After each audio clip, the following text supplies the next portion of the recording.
Hallelujah, praise the Lord. അനുഗ്രഹീതമായ നല്ല രാത്രിക്കായിട്ട് കർത്താവിനെ സ്തുതിക്കുന്നു. വളരെ പ്രാർത്ഥനയോടെ നമുക്ക് ദൈവത്തിലായിരിക്കാം. പരിശുദ്ധാത്മാവ് ഇന്ന് രാത്രി നമ്മോട് സംസാരിക്കട്ടെ.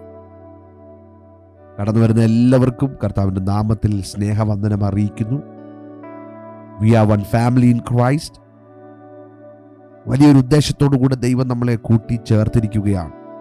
അന്യോന്യം പ്രാർത്ഥിക്കുവാൻ, അന്യോന്യം ബലപ്പെടുത്തുവാൻ, ദൈവകൃപയിൽ അനുദിനം വളരുവാൻ കർത്താവ് നമ്മളെ സഹായിച്ചു കൊണ്ടിരിക്കുന്ന എല്ലാ ദൈവിക വിശ്വസ്തതയ്ക്കായി നന്ദി നിറഞ്ഞ ഹൃദയത്തോടെ ഞാൻ കർത്താവിനെ സ്തുതിക്കുന്നു.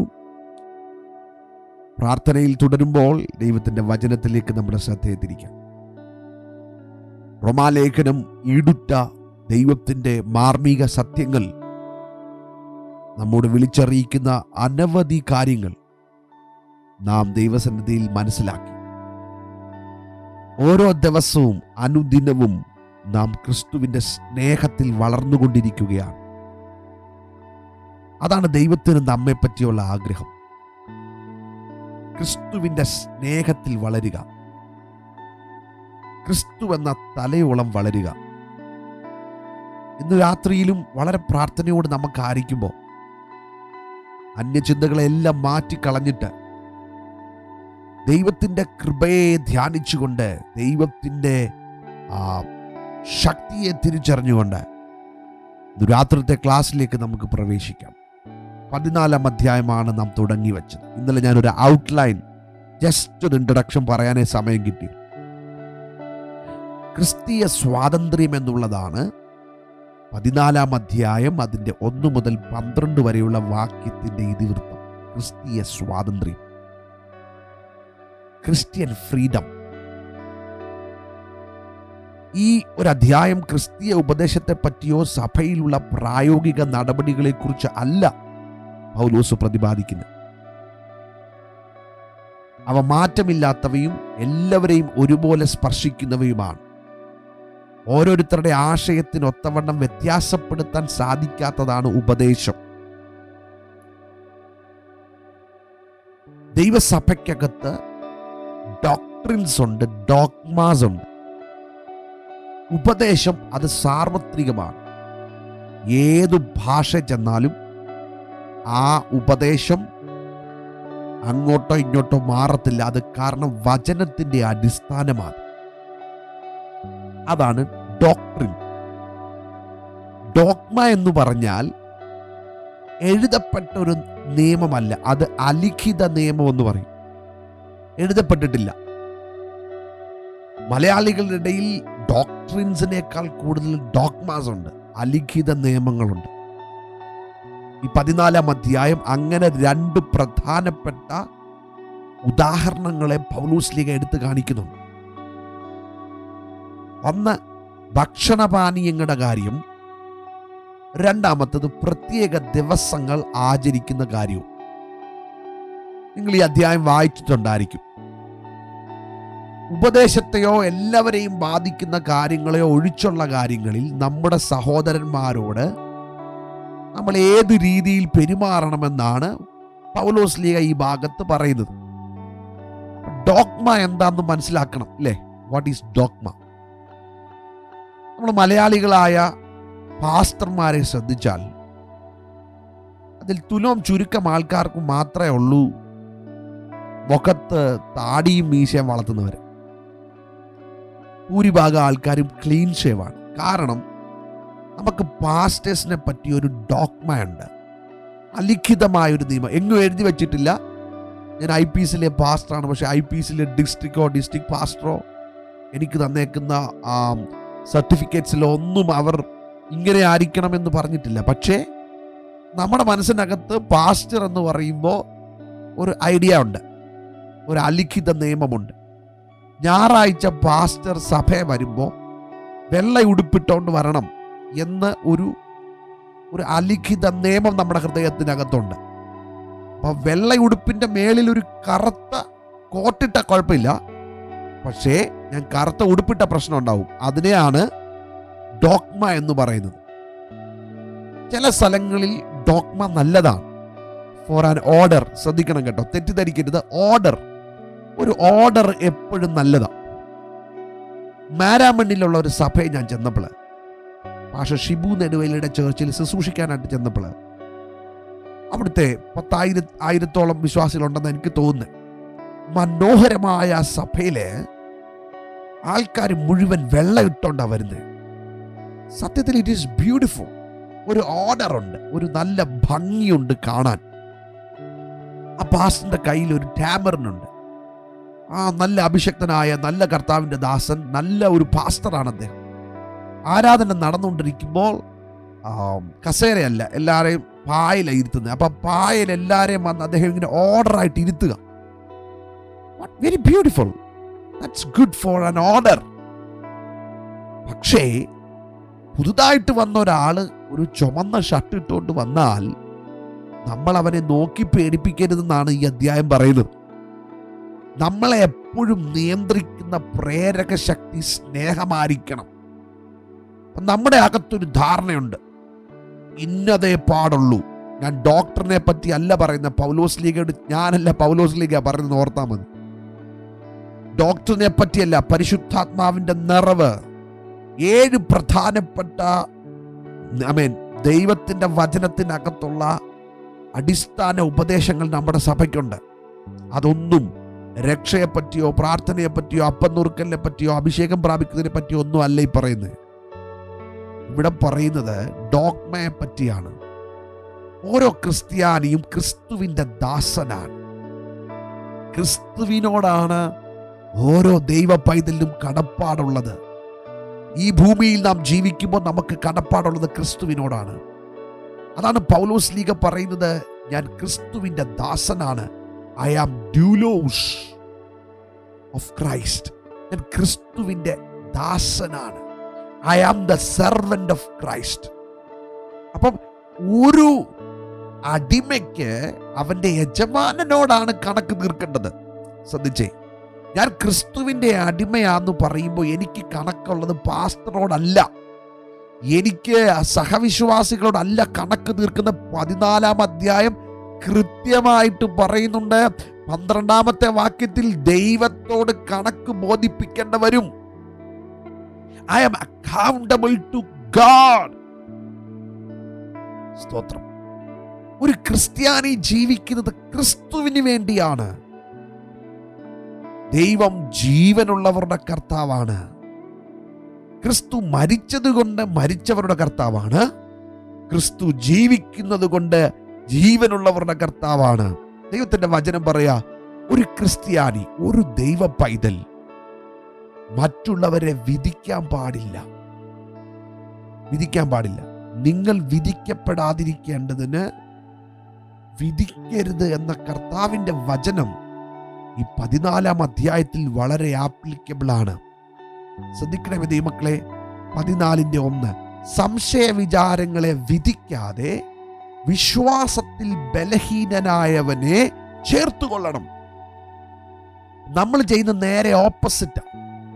വിശ്വാസത്തിൽ ബലഹീനരായവരെ എങ്ങനെ നമുക്ക് ഒഴിവാക്കാൻ പറ്റും? ഇതാണ് നമ്മുടെ ഒരു ട്രെൻഡ്. ദൈവമക്കളെ, ക്രിസ്തുവിലുള്ള വിശ്വാസമാണ് നമ്മളെ രക്ഷിക്കുന്നത്. സ്തോത്രം. ആമേൻ. ദൈവമക്കളെ, ക്രിസ്തുവിലുള്ള ബന്ധമാണ് നമ്മളെ രക്ഷിക്കുന്നത്. സ്തോത്രം. ഇന്ന് രാത്രി ദൈവത്തിന്റെ ആത്മാവ് നമ്മോട് സംസാരിക്കുമ്പോൾ ഒരു തുറന്ന മനസാക്ഷിയോടെ, ഒരു ശുദ്ധ മനസാക്ഷിയോടെ നമുക്ക് ദൈവസന്നിധിയിലേക്ക് അടുത്ത് ചെല്ലാം. ദൈവത്തിന്റെ പരിശുദ്ധാത്മാവ് നമ്മോട് സംസാരിക്കാനായിട്ട് വളരെ പ്രാർത്ഥനയോടെ നമുക്ക് ദൈവസന്നിധിയിലായിരിക്കാം. ബലഹീനൻ, ആമേൻ, എന്നൊരു പദം അവിടെ ഉപയോഗിച്ചിട്ടുണ്ട്. ബലഹീനൻ. ആമേൻ.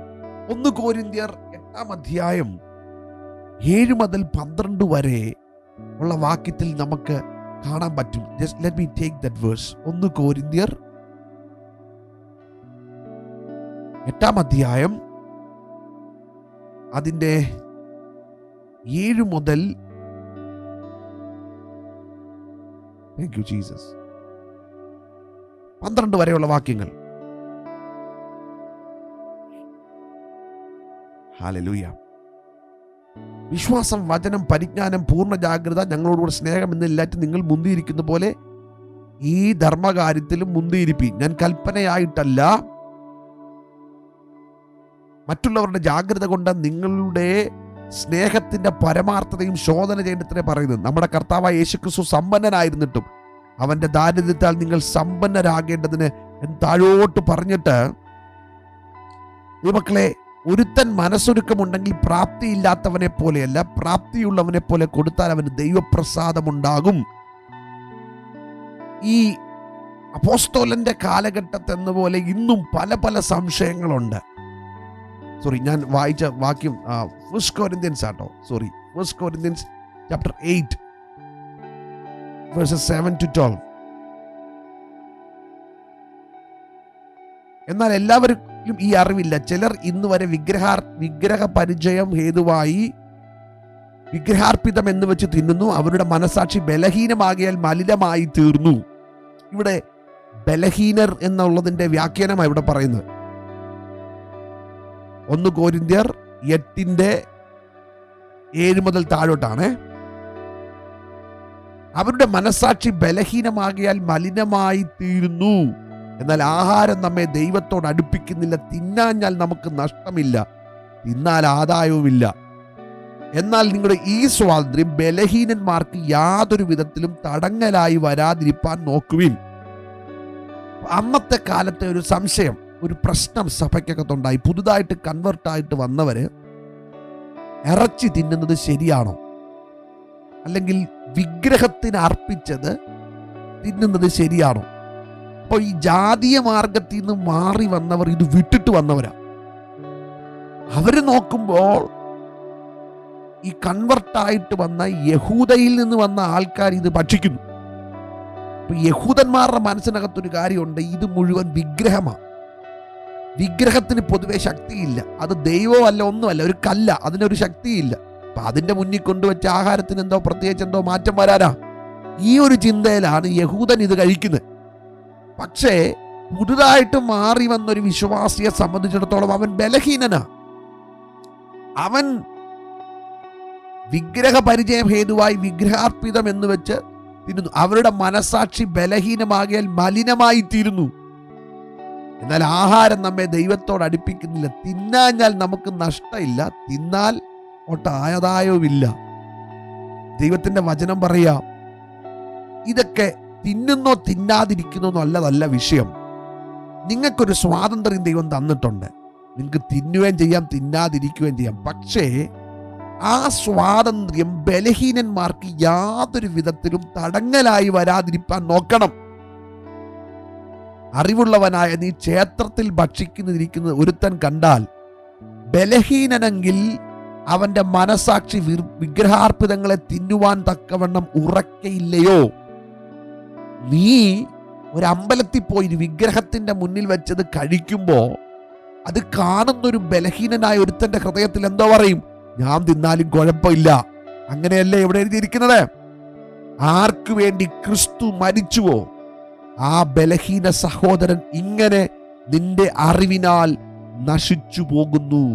നിന്റെ പ്രവൃത്തി കൊണ്ട് നിനക്കിപ്പം അവിടെ തന്നെ പോയിരുന്ന് കഴിക്കണമില്ല. കർത്താവ് നിനക്ക് പൈസ തന്നിട്ടുണ്ട്, നിനക്ക് നല്ല ആഹാരം ഹോട്ടലിൽ നിന്ന് മേടിച്ച് കഴിക്കരുതോ? അല്ല, വീട്ടിൽ പോയി കഴിക്കരുതോ? അവിടുന്ന് തന്നെ കഴിക്കണമെന്ന് എന്താ നിർബന്ധം? നീ മുഖാന്തരം ഒരാൾക്ക് ഇടർച്ച വരാൻ പാടില്ല. ഒരാൾ ദൈവസന്നിധിയിൽ നിന്ന് അകന്നു പോകാൻ പാടില്ല. ഇത് ദൈവമക്കൾ സൂക്ഷിക്കണം കേട്ടോ. ഞാൻ മുഖാന്തരം ഒരു ദൈവ പൈതൽ അല്ലെങ്കിൽ ഒരു കുടുംബമോ കർത്താവിന്റെ സ്നേഹത്തിൽ നിന്ന് പിന്നോട്ട് പോകാൻ പാടില്ല. എന്റെ നോട്ടം കൊണ്ടോ എന്റെ ചിന്തകൾ കൊണ്ടോ എന്റെ പെരുമാറ്റം കൊണ്ടോ ഒരു മനുഷ്യരും കർത്താവിന്റെ സ്നേഹത്തിൽ നിന്ന് പിന്തിരിഞ്ഞു പോകാൻ പാടില്ല. എന്റെ സാമീപ്യം കൊണ്ട് അനേകർ ക്രിസ്തുവിങ്കലേക്ക് അടുക്കുവാൻ കാരണമായി തീരട്ടെ എന്ന് പ്രാർത്ഥിക്കണം. ബലഹീനരായിട്ടുള്ളവർക്ക് ഇടർച്ച വരുത്തരുത്. സ്തോത്രം. അതാണ് ഇവിടുത്തെ ഒരു ഇതിവൃത്തം എന്ന് പറയുന്നത്. നമ്മുടെ ഇടയിലും ഉണ്ട്. ഇറച്ചി തിന്നുന്നത് ശരിയാണോ, വീഞ്ഞു കുടിക്കാമോ, പുകയില ഉപയോഗിക്കാമോ, ഞായറാഴ്ച യാത്ര ചെയ്യാമോ എന്നൊക്കെ ചോദിക്കുന്നവരുണ്ട്. ഇതിനുള്ള മറുപടികൾ നമുക്ക് ഐക്യരൂപത്തിൽ പറയാൻ പറ്റുന്നവരല്ല. സ്തോത്രം. നമ്മൾ അതിനെപ്പറ്റി ഒത്തിരി കുലങ്കഷമായിട്ട് മണിക്കൂറുകൾ എടുത്ത് ചർച്ച ചെയ്തുകൊണ്ട് ഒറ്റ പ്രയോജനവും ഇല്ല. സ്തോത്രം. ഈ മക്കളെ, ഇങ്ങനെയുള്ള സംശയങ്ങളുടെ വിത്തുകൾ വിതറിയാൽ ഒരു അസ്വസ്ഥത ജനത്തിന്റെ ഇടയിൽ പരത്താനും കൂട്ടായ്മയുടെ മേൽ ഒരുമാതിരി മൂടൽ മഞ്ഞ് പരക്കുന്നത് പോലെ ആത്മീയ ജീവിതത്തെ ക്ഷീണിപ്പിക്കാനുള്ള ഒരു ടെൻഡൻസി അതിനകത്തുനിന്നുണ്ടാകും. അതുകൊണ്ട് ഇങ്ങനെയുള്ള വ്യർത്ഥമായിട്ടുള്ള വാദങ്ങളിൽ നിന്ന് മാറിയിരിക്കുന്നതാണ് നല്ലത്. സ്തോത്രം. ഹല്ലേലൂയ. ദൈവമക്കളെ, പൗലോസിന്റെ ടീച്ചിങ് കേട്ടോണം. വിശ്വാസത്തിൽ ബലഹീനരായവരെ സ്വാഗതം ചെയ്യണം. സ്തോത്രം. അവരുടെ സംശയങ്ങളെല്ലാം കൊണ്ടൊന്ന് ചർച്ച ചെയ്യാനല്ല പറയുന്നത്, അവർക്ക് നൽകാനുള്ള ഉത്തമമായ സഹായം, അവരുടെ മനസ്സിനെ എന്താ അലട്ടുന്നത്, ആ പ്രശ്നങ്ങളെ സഭ തിരിച്ചറിയാൻ പഠിക്കണം. സ്തോത്രം. അവരുടെ ഉള്ളിലുള്ള സംശയങ്ങളെ ദൂരീകരിക്കത്തക്കവണ്ണം വിശ്വാസത്തിന്റെ മഹത്തായ ആശയങ്ങൾ അടങ്ങിയ സത്യത്തിലേക്ക് ഈ ജനത്തെ ദൈവം നയിക്കണം. സ്തോത്രം. ഹല്ലേലൂയ. ദൈവമക്കളെ, 1 കൊരിന്ത്യർ 8:12 പറയുകയാണ്, അവരുടെ ബലഹീന മനസാക്ഷിയെ ദണ്ഡിപ്പിക്കുമ്പോൾ നിങ്ങൾ ക്രിസ്തുവിനോട് പാപം ചെയ്യുന്നു. ഇങ്ങനെ നിങ്ങൾ ബലഹീന സഹോദരന്മാരോട് പാപം ചെയ്യുന്നു. ഈ മക്കളെ, ഒരു ഉദാഹരണമായിട്ട് പരിശുദ്ധാത്മാവ് പറയുകയാണ്, നിങ്ങളൊരു ക്ഷേത്രത്തിന്റെ വാതിക്കൽ ഇരുന്നുകൊണ്ട് വിഗ്രഹാർപ്പിതം കഴിക്കുന്നു. നമുക്കത് ഡ്രീം ചെയ്യാൻ പറ്റത്തില്ല. എക്സാമ്പിൾ പറയുകയാണ്. അത് കണ്ടുകൊണ്ട് പുതുതായിട്ട് വരുന്നൊരു വിശ്വാസി അത് കണ്ടു. അവന്റെ ഹൃദയത്തിനകത്തിന് അന്തം ഉറയ്ക്കുന്നത്, അവനെ വിശ്വാസത്തിൽ നിന്ന് നീ വലിച്ചു മാറ്റി. അവന് പ്രശ്നമുണ്ടായി, അവന്റെ ഹൃദയത്തിൽ സംശയമുണ്ടായി, അവന്റെ ഹൃദയത്തിൽ മുറിവുണ്ടായി. നീ ദൈവത്തോട് പാപം ചെയ്യുകയാണ്.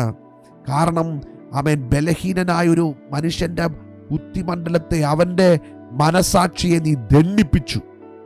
സ്തോത്രം. ദൈവമക്കളെ, അതിന്റെ കൺക്ലൂഷനായിട്ട് 13-ാം വാക്യം 1 കൊരിന്ത്യർ 8:13, ആകയാൽ ആഹാരം എൻ്റെ സഹോദരന് ഇടർച്ചയായി തീരുമെങ്കിൽ എൻ്റെ സഹോദരന് ഇടർച്ച വരുത്താതിരിക്കേണ്ടതിന് ഒരു നാളും മാംസം തിന്നുകയില്ല. നോർത്ത് ഇന്ത്യയിലേക്ക് നമ്മൾ ചെന്നാൽ ഈ നമ്മുടെ ബീഫ് അങ്ങനെയുള്ള ആഹാരങ്ങൾ കഴിക്കാത്തവരെ എനിക്കറിയാം. ഒത്തിരി വർഷങ്ങളായിട്ട് പാസ്റ്റർമാരായി തന്നെ കുഞ്ഞിലേ മുതൽ അവർ കഴിക്കാത്തത് കൊണ്ട് ചില ചേർച്ചിലെ പാസ്റ്റർമാർ അവർ ആ ചേർച്ചിലെ അവരുടെ വിശ്വാസികൾ ഏറിയ പങ്ക് അവർ കഴിക്കാത്തതുകൊണ്ട് മനഃപൂർവ്വമായിട്ട് അത് കഴിക്കാത്തവരെ എനിക്കറിയാം. That is the meaning here. അതൊരു സാക്രിഫൈസ് തന്നെ, കഴിക്കാൻ അറിയാൻ വേണ്ടൊന്നുമല്ല. പക്ഷേ ആ പുതുതായിട്ട് വന്ന വിശ്വാസികളെ അത് ടീച്ച് ചെയ്യാനല്ല പറഞ്ഞേക്കുന്നത്. നിങ്ങൾ നാളെ തൊട്ട് ബീഫ് കഴിക്കണം, അതല്ല നമ്മുടെ ഉദ്ദേശം. അവരുടെ ആത്മാവിനെ നിത്യജീവനിലേക്ക് നയിക്കുക എന്നുള്ളത് നമ്മുടെ ഉദ്ദേശം. മലയാളി കൾച്ചർ കൊണ്ടുപോയി എല്ലായിടത്തും സ്പ്രെഡാക്കുക എന്നുള്ളതല്ല നമ്മുടെ ഉദ്ദേശം. അവൻ്റെ ആത്മാവിനെ കർത്താവിന് വേണ്ടി, ഒരു മനുഷ്യൻ സർവ്വലോകവും നേടിയാലും അവൻ്റെ ആത്മാവിനെ നഷ്ടമാക്കിയാൽ എന്തു പ്രയോജനം? നമ്മൾ ഒരുത്തനെ കൊണ്ട് എന്തെങ്കിലും ചെയ്യാനും ചെയ്യിക്കാതിരിക്കാനും ഒക്കെ ശ്രമിക്കുമ്പോൾ ഈ ഒരു വാക്യം നമ്മുടെ ഹൃദയത്തിൽ വരുന്നത് നല്ലതായിരിക്കും. നമ്മുടെ ചില ബാലിശമായ ചില ഡോഗ്മാസിന് വേണ്ടി വിലയേറിയ ചില പ്രാണനുകളെ നഷ്ടപ്പെടുത്തരുതെന്ന് പരിശുദ്ധാത്മാവിൽ നമുക്ക് ഒരു വാണിംഗും കൂടിയാണ് ഈ അധ്യായം തരുന്നത്. ദൈവമക്കളെ, കേരളക്കരയുടെ വലിയൊരു ഉണർവിനെയും ആയിരക്കണക്കിന് ജനങ്ങൾ ഈ കർത്താവിനെ അറിഞ്ഞ് സത്യസുവിശേഷത്തിലേക്ക് വരാൻ തടസ്സമായി നിൽക്കുന്ന അനവധി ഡോഗ്മാസ് ഉണ്ട്. ഇന്നു രാത്രി അങ്ങനെയുള്ള മതിൽക്കെട്ടുകളെയെല്ലാം ആത്മമണ്ഡലത്തിൽ ദൈവമക്കൾ ഇടിച്ചു കളയുവാൻ തയ്യാറാകുന്നെങ്കിൽ, യെരിഹോ കോട്ട തകർന്നു വീണതുപോലെ അങ്ങനെയുള്ള മാമൂലുകളൊക്കെ തകർന്നു വീഴുമ്പോൾ കേരളക്കരയിൽ മലയാളികളുടെ ഇടയിൽ വലിയ ഉണർവുണ്ടാകും. സ്തോത്രം. ഹല്ലേലൂയ. ദൈവമക്കളെ, പുതുതായിട്ട് വരുന്നൊരു ബലഹീനനായ വിശ്വാസിക്ക് നമുക്ക് കൊടുക്കാൻ പറ്റുന്ന ഏറ്റവും വലിയ സഹായം അവൻ്റെ ഹൃദയത്തിനെ അവൻ കൈത്താങ്ങൽ കൊടുക്കുക എന്നുള്ളതാണ്. സ്തോത്രം. Thank you Jesus. ആമേൻ, ആമേൻ. അപ്പോൾ ബലഹീനനായവൻ ശക്തി കിട്ടി, അവൻ വഴിതെറ്റി പോകാതെ ക്രിസ്തുവിൽ ഇവരെല്ലാം ഒന്നായിട്ടിരിക്കും. ഈ മക്കളെ, ഓരോരുത്തർക്കും ഓരോ സ്പിരിച്വൽ കപ്പാസിറ്റിയാണ്. നമ്മൾ ചിന്തിക്കുന്ന പോലെയല്ല, എല്ലാവരും ഒരുപോലെ അല്ല. അതാണ് കർത്താവ് പറഞ്ഞൊരു ഉപമയ്ക്കകത്തില്. ഒരു മനുഷ്യന് ഒത്തിരി ആടുകളുണ്ട്. ആ ആടിനെ അവൻ നടക്കാൻ പറ്റാത്ത തള്ളയാടുകളെ പതുക്കെ നടത്തുന്നു. പുതുതായിട്ട് ജനിച്ചതിനെ തോളിലേറ്റിക്കൊണ്ട് നടക്കുന്നു, കയ്യിൽ വഹിക്കുന്നു. അതാണ് ഒരു ഇടയന്റെ പ്രത്യേകത. ഓരോരുത്തർക്കും ഓരോ സ്പിരിച്വൽ കപ്പാസിറ്റിയാണ്. എല്ലാവരും ഒരുപോലെ അത് ചിന്തിക്കരുത്. അപ്പൊ ബലഹീനരായവരെ ശക്തീകരിക്കാൻ സ്തോത്രം. ഹല്ലേലൂയ. ദൈവമക്കളെ, നമ്മൾ ആത്മീയമായിട്ട് വളരുന്നു എന്ന് പറഞ്ഞ് മറ്റുള്ളവരെ അവഗണിക്കരുത്. അതിനകത്തൊരു അവഗണന ശേഷിക്കാൻ പാടില്ല. രാത്രി പരിശുദ്ധാത്മാവിൽ മുന്നോട്ട് പോയിട്ട് 2-ാമത്തെ വാക്യത്തിൽ റോമാലേഖനം 14-ാം അധ്യായം 2-ാം വാക്യം, ഒരുവൻ എല്ലാം തിന്നാമെന്ന് വിശ്വസിക്കുന്നു, ബലഹീനനോ സസ്യം മാത്രം തിന്നുന്നു. അതാണ് എൻ്റെ ശരിയായ തർജിമ. ഒരുവൻ എല്ലാം തിന്നാമെന്ന് വിശ്വസിക്കുന്നു, ബലഹീനനോ സസ്യാദികളെ തിന്നുന്നു.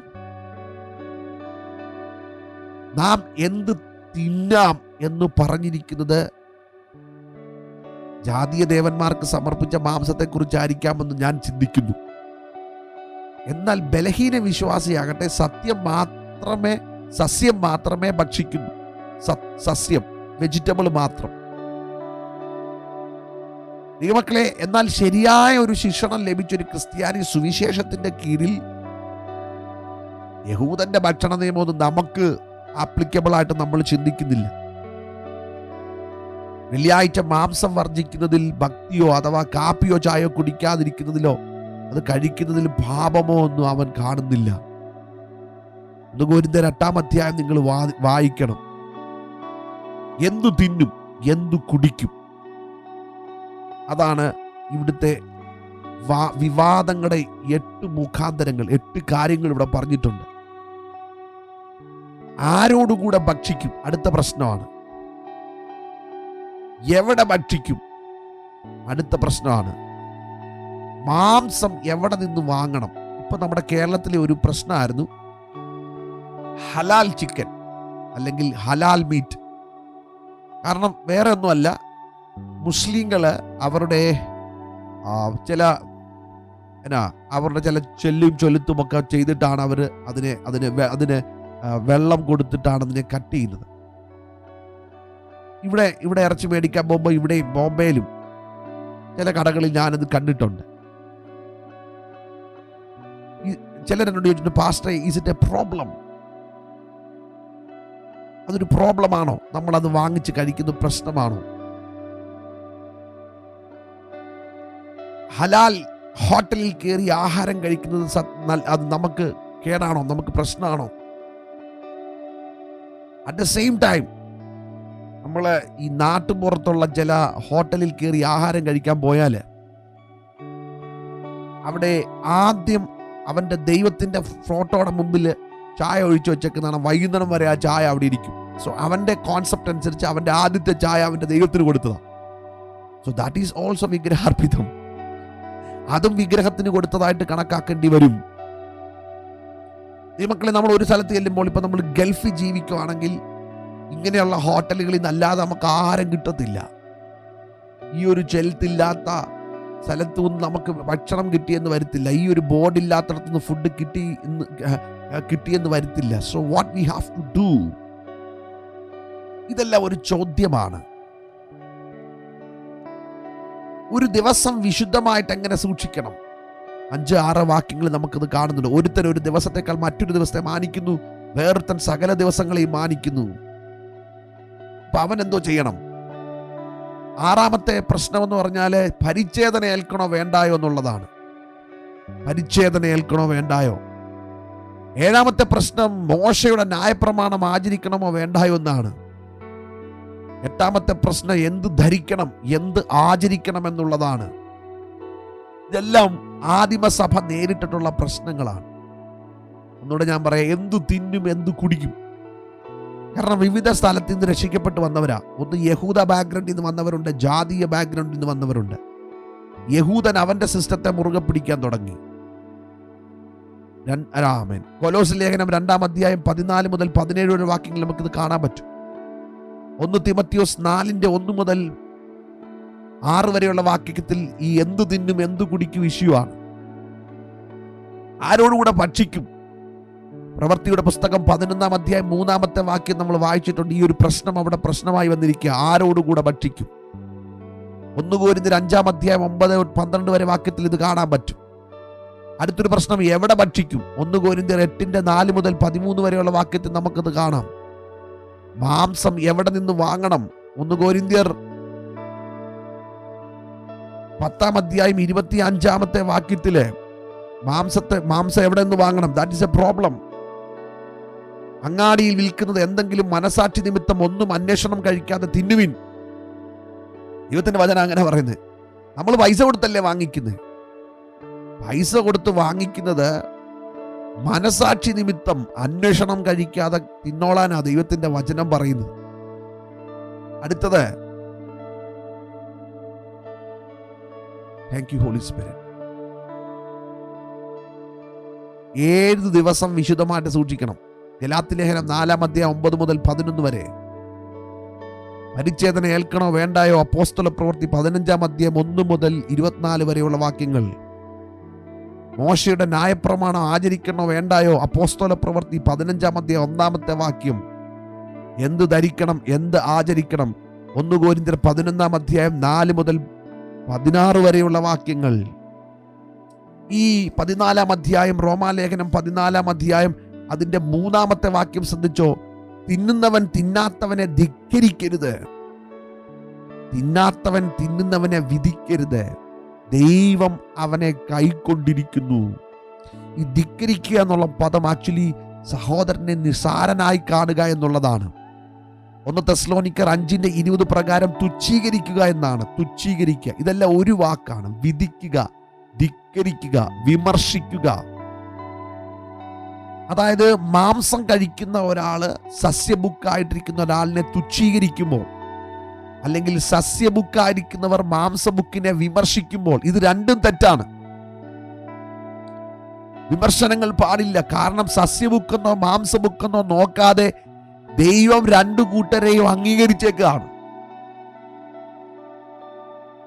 സസ്യബുക്കുകളെ ദൈവം അംഗീകരിച്ചിട്ടുണ്ട്. നമ്മൾ എന്തു കഴിക്കുന്നു എന്നുള്ളതിൻ്റെ ബേസിലല്ല കർത്താവ് നമ്മളെ സ്വീകരിച്ചത്. നമ്മൾ മാംസം കഴിക്കുന്നോ അല്ലെങ്കിൽ പ്യുവർ വെജിറ്റേറിയൻ ആണോ എന്നോർത്തല്ല കർത്താവ് നമ്മളെ സ്നേഹിച്ചത്. ഒരു ഡോഗ്മയാണ്, മാനുഷികമായ സംഭവമാണ്. അതിൻ്റെ പേരിൽ ദൈവസഭയ്ക്കകത്ത് ഭിന്നത ഉണ്ടാകാൻ പാടില്ല. സ്തോത്രം. ഇതിനെ അംഗീകരിക്കണം. 2 കൂട്ടരും അങ്ങോട്ടും ഇങ്ങോട്ടും ഉൾക്കൊള്ളുക എന്നുള്ളതാണ്. ധിക്കരിക്കരുത്, വിധിക്കരുത്, തുച്ഛീകരിക്കരുത്. അതിൻ്റെ പേരിൽ ദൈവസഭയ്ക്കകത്ത് പ്രശ്നങ്ങൾ ഉണ്ടാകരുത്. 14:4 പറയുന്നത്, നീ ആരാന്നാ പറയുന്നത്. നീ ആരാണ്? മറ്റൊരുത്തന്റെ ദാസനെ വിധിക്കാൻ നീ ആരാണ്? സ്തോത്രം. മറ്റൊരുത്തിന്റെ ദാസൻ. ഇവിടെ ദാസൻ എന്നുള്ളതിന്റെ വീട്ടുജോലിക്കാരൻ എന്നാണ് എൻ്റെ റിയൽ അർത്ഥം. വിധിക്കരുത്. സ്തോത്രം. മറ്റൊരുത്തൻ. സ്തോത്രം. ഹല്ലേലൂയ. അവൻ നിൽക്കുന്നതോ വീഴുന്നതോ സ്വന്തം യജമാനനത്രേ. ശ്രദ്ധിച്ചോ? എന്നുവെച്ചാ അവന്റെ വീഴ്ചയുടെ ഉത്തരവാദിത്വം അവന്റെ യജമാനനുള്ളതാ, നിനക്കുള്ളതല്ല. അവൻ വീഴാതെ വണ്ണം നോക്കേണ്ട ഉത്തരവാദിത്വം അവന്റെ യജമാനനുള്ളതാ. അവൻ വീണാലും നിന്നാലും നഷ്ടവും ലാഭവും അവന്റെ യജമാനനാണ്. യജമാനനാ വിളിച്ചത്. സ്തോത്രം. ഇത് വളരെ പ്രാക്ടിക്കൽ ആയിട്ടുള്ള ലെസൺസ് ആണ്. അവൻ വീഴാതെ വണ്ണം അവന്റെ യജമാനൻ ജാഗരിച്ചു കൊള്ളും. അവൻ യജമാനനോട് കണക്ക് ബോധിപ്പിച്ചു കൊള്ളും. അവിടെ ഒരു ഭയങ്കര സ്റ്റേറ്റ്മെന്റ് പൗലോസിലേക്ക് എഴുതി വെച്ചിട്ടുണ്ട്. 4 വാക്യത്തിൽ, അവനെ നിൽക്കുമാറാക്കുവാൻ കർത്താവിന് കഴിയുമല്ലോ. അതാണ് ദൂത് കേട്ടോ. നമ്മൾ മറ്റുള്ളവരെ വിമർശിക്കുമ്പോൾ ഓർത്തോണം, അവൻ വീണെന്നാ നീ ചിന്തിച്ചത്. പക്ഷെ വീണാതെ വണ്ണം അവനെ തന്റെ മഹിമാസന്നതിയിൽ നിർത്താൻ കഴിയുന്ന ഒരു സർവശക്തനായ ദൈവമുണ്ട്. മറ്റുള്ളവരുടെ വീഴ്ചയിൽ നാം സന്തോഷിക്കുന്നവരാകരുത്. മറ്റുള്ളവരുടെ വീഴ്ചയിൽ ആനന്ദിക്കുന്നവരായി തീരരുത്. മറ്റുള്ളവരുടെ വീഴ്ചയെ വിധിക്കുന്നവരായി തീരരുത്. മറ്റൊരുത്തന്റെ ദാസനെ വിധിക്കാൻ ഞാൻ ആരുമല്ല. നമ്മുടെ ഡിസ്ട്രിക്റ്റിൽ ഏകദേശം 15ഓളം പാസ്റ്റേഴ്സ് ഉണ്ട്. I am nobody to judge them. അവരെ ആരെയും വിമർശിക്കാൻ എനിക്ക് ഉത്തരവാദിത്തമില്ല. അവർ ആരുടെയും ശുശ്രൂഷയെ കുറ്റം പറയുവാൻ എനിക്ക് ഉത്തരവാദിത്തമില്ല. കാരണം അവർ യജമാനനോടാണ് കണക്ക് ബോധിപ്പിക്കേണ്ടത്. ഹല്ലേലൂയ. ഈ മക്കളെ, അതുകൊണ്ടാണ് സോഷ്യൽ മീഡിയയിലും മറ്റു മാധ്യമങ്ങളിലുമൊക്കെ കർത്താവിൻ്റെ ദാസന്മാരെ കുറ്റപ്പെടുത്തുമ്പോൾ ഈ വചനങ്ങൾ നമ്മൾ ഓർക്കണം. അവനെ നിൽക്കുമാറാക്കുവാൻ കർത്താവിന് കഴിയും. എന്താണെന്നറിയാമോ? നമ്മൾ നിൽക്കുന്നു എന്ന് തോന്നുന്നത് കൊണ്ടാണ് വീഴുന്നവനെ അല്ലെങ്കിൽ വീണ് കിടക്കുന്നവനെ കളിയാക്കുന്നത്. പക്ഷെ ഒരു കാര്യം ഓർത്തോണം, ബലവാനും നിൽക്കുന്നത് സ്വന്തം ശക്തിയാൽ കൊണ്ടല്ല. നിൽക്കാനുള്ള ശക്തി ഏതു ദൈവ പൈതലിനും നൽകുന്നത് കർത്താവാണ്. ഹല്ലേലൂയ. നിൽക്കുന്നെന്ന് തോന്നുമ്പോൾ വീഴാതിരിക്കാൻ സൂക്ഷിക്കട്ടെ എന്നാണ് ദൈവത്തിന്റെ വചനത്തിന്റെ അകത്ത് പറഞ്ഞേക്കുന്നത്. രാത്രി തീരുമാനമെടുക്കണം. മറ്റൊരുത്തന്റെ ദാസനെ വിധിക്കാൻ ഞാൻ ആരുമല്ല, എൻ്റെ കർത്താവ് ശക്തനാണ്. സ്തോത്രം. ഇവിടെ അപ്പോസ്തലനായ പൗലോസ് ശാസിക്കുന്നത് തിന്നാമെന്ന് വിശ്വസിക്കുന്ന അല്ലെങ്കിൽ മാംസം തിന്നാമെന്ന് വിശ്വസിക്കുന്ന ശക്തനായ സഹോദരനെ വിധിക്കുന്ന ബലഹീന വിശ്വാസിയെയാണ്. വിധിക്കുക, അങ്ങോട്ടും ഇങ്ങോട്ടും കുറ്റപ്പെടുത്തുക. ചർച്ചിനകത്ത് ഭയങ്കര കോൺഫ്ലിക്റ്റാ. തിന്നാമോ തിന്നാതിരിക്കാമോ? ഇതൊരു വലിയ പ്രശ്നമായപ്പോൾ അതിനെ ഡീൽ ചെയ്യുകയാണ്. മറ്റൊരുത്തന്റെ ദാസനെ വിധിക്കാൻ നീ ആരാണ്? ചർച്ചിനകത്തെല്ലാം പ്രശ്നം ഉണ്ടാകുമ്പോൾ ദൈവമക്കൾ എപ്പോഴും ഹൃദയത്തിനകത്ത് വെക്കേണ്ട ഒരു കാര്യമാണിത്. മറ്റുള്ളവരെ വിധിക്കാൻ നീ ആരാണ്? I am nobody to judge. ആമേൻ. മറ്റുള്ളവരെ ജഡ്ജ് ചെയ്യാൻ ഞാൻ ആരുമല്ല. 5-ാമത്തെ വാക്യം, ഒരുവൻ ഒരു ദിവസത്തേക്കാൾ മറ്റൊരു ദിവസത്തെ മാനിക്കുന്നു, വേർത്തൽ സകല ദിവസങ്ങളെയും മാനിക്കുന്നു. ചിലർക്ക് ചില ദിവസങ്ങൾക്ക് ഭയങ്കര ഇമ്പോർട്ടൻസ് ഉണ്ട്. സ്തോത്രം. ബലഹീനനായ വിശ്വാസി അല്ലെങ്കിൽ പുതുതായിട്ട് വന്നവര് ഒരു ദിവസത്തിൽ കൂടുതൽ ഇമ്പോർട്ടൻസ് കൊടുക്കുന്നെങ്കിൽ, മറ്റേ ശക്തനായ വിശ്വാസി എല്ലാ ദിവസവും കർത്താവിനായിട്ട് ജീവിക്കണം. കർത്താവിനെ ശുശ്രൂഷിക്കാനും യോഗ്യമായിട്ടും ഉള്ള ദിവസമായിട്ട് മാനിക്കുന്നു. അവന് പ്രത്യേക സമയമൊന്നുമില്ല. ദൈവത്തിന്റെ വചനം പറയുകയാണ്, ഓരോരുത്തൻ അവനവന്റെ മനസ്സിൽ ഉറച്ചിരിക്കട്ടെ. ഓരോരുത്തന്റെ മനസാക്ഷിയിൽ പൂർണ്ണ ജാഗ്രതയുള്ളവരായിരിക്കട്ടെ, പ്രാഗൽഭ്യമുണ്ടായിരിക്കണം. സ്തോത്രം. Thank you Jesus. ലൂക്കോസിന്റെ സുവിശേഷം 1-ാം അധ്യായം 12-ാം വാക്യം, റോമാലേഖനം 4-ാം അധ്യായം അതിന്റെ 21-ാമത്തെ വാക്യമൊക്കെ നമ്മൾ റെഫർ ചെയ്യണം. റോമാലേഖനം 4-ാം അധ്യായം അതിന്റെ 21-ാമത്തെ വാക്യം എന്തോ പറയുന്നേ? അവൻ വാഗ്ദത്തം ചെയ്തു പ്രവർത്തിപ്പാൻ ശക്തനെന്ന് ഞാൻ പൂർണ്ണമായി ഉറച്ചു. സ്തോത്രം. Thank you Jesus. വാഗ്ദത്തം ചെയ്ത ദൈവം അത് ചെയ്യാനായിട്ട് ശക്തിയുള്ളവനാണ്. സ്തോത്രം. ആമേൻ. യഹൂദ വിശ്വാസികള് അവർക്ക് 7-ാമത്തെ ദിവസം അവർക്ക് ഭയങ്കര അഭിപ്രായമാണ്. ആ ദിവസം അവർക്ക് ഭയങ്കര ഇമ്പോർട്ടൻസാണ്. അന്ന് അവർ യഹൂദ വിശ്വാസവുമായിട്ട് ഈ ക്രിസ്ത്യാനിറ്റിയിലേക്ക് വന്നപ്പോൾ അവരുടെ പഴയ വ്യവസ്ഥ അനുസരിച്ച് പെരുന്നാള് മറ്റ് ആചാരങ്ങളൊക്കെ ഇവർ ആചരിക്കണമെന്ന് ഈ കൂട്ടർ വാദിച്ചിട്ടുണ്ടാവാം. എന്നാൽ അവയെല്ലാം കഴിഞ്ഞു പോയെന്നും ഇന്ന് അതിന് യാതൊരു പ്രസക്തിയുമില്ലെന്ന് പഴയ വിശ്വാസികൾ, ഓൾറെഡി വിശ്വാസത്തിൽ നിലനിൽക്കുന്നവർ വിശ്വസിക്കുക. അതുകൊണ്ടാണ് പൗലോസ്ലീഗ തന്റെ അഭിപ്രായം പരിശുദ്ധാത്മാവിൽ ദൈവസഭയോട് അറിയിക്കുന്നത്. Thank you Jesus. കൊലോസ് ലേഖനം 2-ാം അധ്യായം 14 മുതൽ 23 വരെയുള്ള വാക്യങ്ങൾ, കൊലോഷ്യൻസ് ചാപ്റ്റർ 2 വേഴ്സസ് 14 to 23 വായിക്കണം. സ്തോത്രം. ഹല്ലേലൂയ. അതുകൊണ്ട് ഭക്ഷണപാനീയങ്ങൾ സംബന്ധിച്ചോ പെരുന്നാള്, വാവ്, ശബത്ത് എന്നീ കാര്യങ്ങളിലോ ആരും നിങ്ങളെ വിധിക്കരുത്. ഇവ വരുവാനുള്ളവയുടെ നിഴലത്രേ. ദേഹമെന്നതോ ക്രിസ്തുവിനുള്ളത്. താഴ്മയിലും ദൂതന്മാരെ ആരാധിക്കലും രസിച്ച് സ്വന്തം ദർശനങ്ങളിൽ പ്രവേശിക്കുകയും തന്റെ ജഡമനസ്സിനെ വെറുതെ ചീർക്കുകയും തലയെ മുറുകെ പിടിക്കാതിരിക്കുകയും ചെയ്യുന്ന ആരും നിങ്ങളെ വിരുദു തെറ്റിക്കരുത്.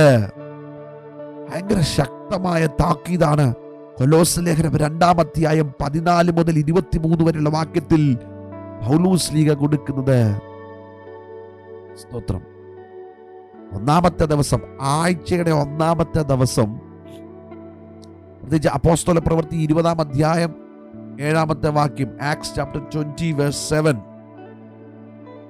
അവിടെ നമുക്ക് കാണാം, അത് ആഴ്ചവട്ടത്തിന്റെ 1-ാം ദിവസം, അത് ഉയർപ്പിന്റെ ദിനമായതുകൊണ്ട് 1-ാം നൂറ്റാണ്ടിൽ തന്നെ അത് കർത്തൃ ദിവസമായിട്ട് സഭ പരിഗണിച്ചു വന്നു. അപ്പോസ്തല പ്രവൃത്തി 20 ആഴ്ചവട്ടത്തിന്റെ 1-ാം ദിവസം ഞങ്ങൾ അപ്പം നുറുക്കുവാൻ കൂടി വന്നപ്പോൾ they gave importance to the first day. അത് ഉയർപ്പിന്റെ ദിവസമായതുകൊണ്ട് അത് മാനുഷിക അഭിപ്രായം അനുസരിച്ച് മാറ്റാവുന്ന ഒരു കാര്യമല്ല. അന്നത്തെ സഭ അത് പിന്തുടർന്നതാണ്. ചിലർ പറയും അത് സൺഡേ എന്നുള്ളതുകൊണ്ട് സൂര്യഭഗവാന്റെ ദിവസമാണെന്നൊക്കെ പറയുന്നവരുണ്ട്, ക്രിസ്ത്യാനികൾ തന്നെ പറയുന്നവരുണ്ട്. പക്ഷേ ദൈവത്തിന്റെ വചനം എന്താണ് നമ്മൾ അനുശാസിക്കുന്നത്, അതാണ് നാം പിൻപറ്റുന്നത്. സ്തോത്രം. 14-ന്റെ 6-ാമത്തെ വാക്യം ഞാൻ വായിക്കുന്നു. ദിവസത്തെ ആദരിക്കുന്നവൻ കർത്താവിനായി ആദരിക്കുന്നു, തിന്നുന്നവൻ കർത്താവിനായി തിന്നുന്നു, അവൻ ദൈവത്തെ സ്തുതിക്കുന്നുവല്ലോ. തിന്നാത്തവൻ കർത്താവിനായി തിന്നാതിരിക്കുന്നു, അവനും ദൈവത്തെ സ്തുതിക്കുന്നു. എന്തോ മനസ്സിലായി? നീ എന്തു ചെയ്താലും, നീ തിന്നാലും, ഇത്രയുള്ള അതിന്റെ സിമ്പിളായിട്ട് എൻ്റെ അർത്ഥം. നീ തിന്നാലും തിന്നാതിരുന്നാലും കർത്താവിന്റെ നാമത്തിന് മഹത്വം ഉണ്ടാവണം. ഇതായിരിക്കണം ഒരു ദൈവ പൈതലിന്റെ ജീവിതത്തിന്റെ ആത്യന്തികമായ ലക്ഷ്യം. Thank you Jesus. നീ തിന്നുവോ തിന്നാതിരിക്കുവോ എന്നുള്ളതല്ല വിഷയം. നിന്റെ ജീവിതം കർത്താവിന്റെ നാമത്തിന്റെ മഹത്വമായിരിക്കണം. നീ തിന്നുന്നത് ദൈവത്തിന് സ്തുതി കൊടുക്കാൻ പറ്റുമെങ്കിൽ, നീ തിന്നുന്ന കാര്യത്തിൽ ദൈവത്തെ സ്തുതിക്കാൻ പറ്റുമെങ്കിൽ ദാറ്റ്സ് ഗുഡ്. നീ തിന്നാതിരിക്കുന്ന കാര്യവും ദൈവത്തിന് മഹത്വമാണെങ്കിൽ ദാറ്റ് ഈസ് ഗുഡ്. ഞാൻ ഇതിനകത്ത് തുറന്നൊരു കാര്യം ദൈവമക്കളോട് പറയാം. നമ്മുടെ ഇടയിൽ മരുന്ന് ഉപയോഗിക്കാത്തവരുണ്ട്, നല്ല കാര്യമാണ്. I appreciate. നിങ്ങളുടെ വിശ്വാസത്തെ ദൈവം മാനിക്കട്ടെ. പക്ഷെ മരുന്ന് ഉപയോഗിക്കുന്നവരുണ്ട്. മരുന്ന് ഉപയോഗിക്കുന്നത് കൊടിയ പാപമാണെന്ന് പറയാൻ പറ്റത്തില്ല. ദൈവത്തിന്റെ വചനത്തിൽ തന്നെ പറയുന്നുണ്ട്, രോഗിക്കാണ് വൈദ്യനെ കൊണ്ട് ആവശ്യം. ലൂക്ക് ദ ഫിസീഷ്യൻ, ലൂക്കോസ് വൈദ്യനായിരുന്നു. അപ്പം അത് മാനുഷിക ബുദ്ധി പ്രകാരം ദൈവം മനുഷ്യന് ബുദ്ധി ജ്ഞാനം കൊടുത്തനുസരിച്ചാണ് മനുഷ്യൻ മരുന്ന് കണ്ടുപിടിച്ചേക്കുന്നത്. മരുന്ന് നമ്മൾ കഴിച്ചെന്നും പറഞ്ഞത് നമ്മുടെ ശരീരത്തിൽ ഏക്കണമെന്നില്ല. അവിടെയും ദൈവകൃപ ഉണ്ടെങ്കിലേ ആ മരുന്ന് ആക്ട് ചെയ്യത്തുള്ളൂ. ഞാനിങ്ങനെ വിശ്വസിക്കുന്നു, കർത്താവിന് ഒരു മനുഷ്യനെ സൗഖ്യമാക്കാൻ not a stipulated way. കർത്താവ് തന്നെ സൗഖ്യമാക്കിയ രോഗികളെ നിങ്ങൾ ശ്രദ്ധിച്ചേ. ഓരോരുത്തരെ ഓരോ രീതിയിലാണ് കർത്താവ് സൗഖ്യമാക്കി. ചിലരെ തൊട്ട് സൗഖ്യമാക്കി, ഒരാടെ കണ്ണിൽ തുപ്പി കർത്താവ്, മറ്റൊരാടെ കണ്ണിൽ ചേറ് കുഴച്ച് പെരട്ടി. ഡിഫറെന്റ്. ചിലരോട് കൽപ്പിച്ചു നീ കിടക്കെടുത്ത് നടക്ക.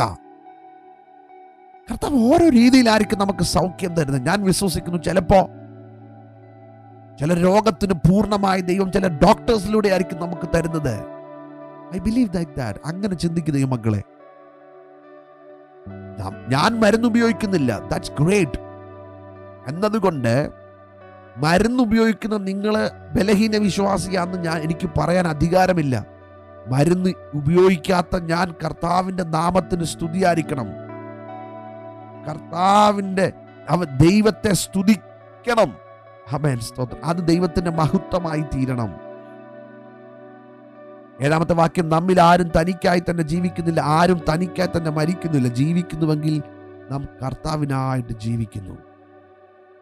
സ്തോത്രം. ഇതിന്റെ ഈ കറക്റ്റ് വാചകത്തിന്റെ അർത്ഥം എന്തോന്നറിയാമോ? ഓരോ ക്രിസ്ത്യാനിയും യേശു കർത്താവിന്റെ മുമ്പിൽ അവന്റെ ദാസൻ എന്നുള്ള നിലയിൽ ജീവിക്കുന്നു. നാം കർത്താവിനായിട്ട് ജീവിക്കുന്നു. ഇന്നലെ നാം പറഞ്ഞു, നാം ക്രിസ്തുവിൽ ജീവിക്കുന്നു, നാം ക്രിസ്തുവിൽ മറഞ്ഞിരിക്കുന്നു. ഇന്ന് പറയുകയാണ്, നാം കർത്താവിനായിട്ട് ജീവിക്കുന്നു.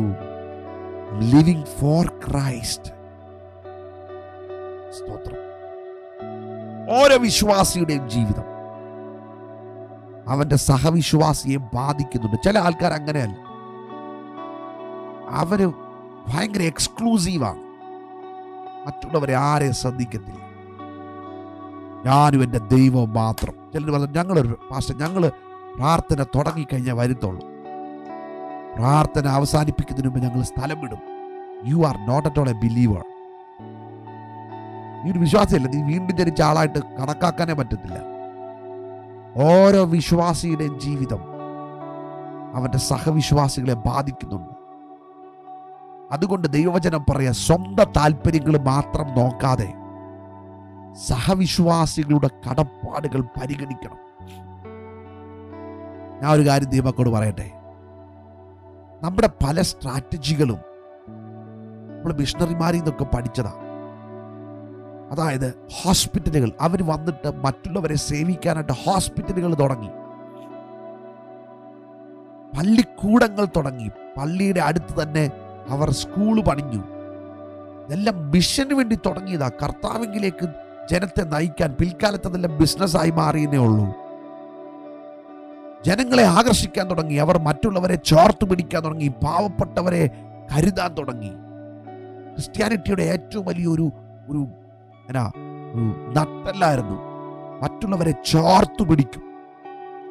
ഉച്ചനീചത്വങ്ങളില്ലാതെ. ചില മതക്കാർക്ക് ഒരുമിച്ച് വരാൻ പറ്റത്തില്ല, അൺടച്ചബിലിറ്റി ഉണ്ട്. ചില അമ്പലങ്ങളിൽ എല്ലായിടത്തും കയറാൻ പറ്റത്തില്ല. എൻ്റെ ചെറുപ്പത്തിൽ ഞാൻ പോയ സ്ഥലത്ത് ഒരു ക്ഷേത്രത്തിൽ ഇങ്ങനെ ബോർഡ് വെച്ചേക്കുന്നത് ഞാൻ കണ്ടു, ക്രിസ്ത്യൻസ് ആർ നോട്ട് അലൗഡ്. ഇന്ന ജാതിക്കാർക്ക് കയറാൻ പാടില്ല, ഇന്ന മതക്കാർക്ക് കയറാൻ പാടത്തില്ല. പക്ഷേ ഒരു ക്രൈസ്തവ ആലയത്തിൽ ആർക്കും ഏത് സമയവും കയറി വരാം. Anyone can come.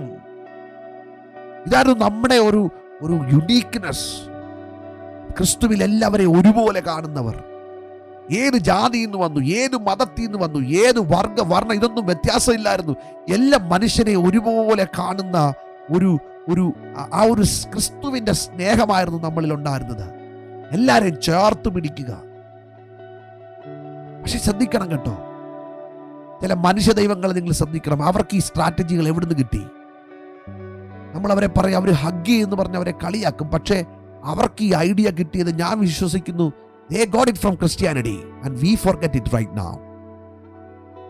അവർ പറയാം, നമ്മൾ പറയുന്ന ടാറ്റ ബൈ ബൈ സീ യു ബ്രദറെ കാണാം, നമ്മൾ ടാറ്റ കാണിച്ച് എല്ലാവരെയും ഓടിച്ചു വിടുമ്പോൾ അവർ എല്ലാവരെയും ചേർത്ത് പിടിക്കുക. രാത്രി നമുക്ക് മറ്റുള്ളവരെ ചേർത്ത് പിടിക്കാൻ ഒരു ഹൃദയമുണ്ടെങ്കിൽ, സ്തോത്രം, hallelujah, thank you Jesus, praise you master. നാം കർത്താവിനായിട്ട് ജീവിക്കുന്നു.